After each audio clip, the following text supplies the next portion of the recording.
నేను 3 లక్షల కూడా ఇచ్చాను. ప్రతి సమస్య తీరింది, ప్రతి సమస్య తీరింది. మా నాన్నకి బాగాలేకుండా మా నాన్నకి బాగా హాస్పిటల్కి వచ్చింది. అంతవరకు ఇదేం వచ్చింది అసలు. ఫోటో చూసి హాస్పిటల్లో ముట్టుకున్నా బాగైంది, బాగా అయినిచ్చి వచ్చింది. అంతవరకు నాకు పెళ్ళి ఇంకొచ్చింది. స్థలము పెండింగ్ ఉండే చాలా సమయం. మా నాయన ఎంత పోరన్నా కాలే. నేను నిన్న ఎప్పుడైతే ముక్కున్నా అప్పుడు నాకు ఇదే అయిపోయా. ఆ స్థలము ఇదే 1,30,00,000, 1,50,00,000 కోటి ఇచ్చింది.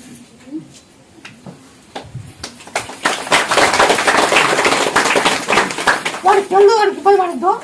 నువ్వు పద్ధతి చెప్పు. నువ్వు నన్ను నమ్మినా మారుకుంది కదా, మారిపోయిందంటే నేను ఏది పట్టుకున్నా అది జరుగుతూనే ఉంది.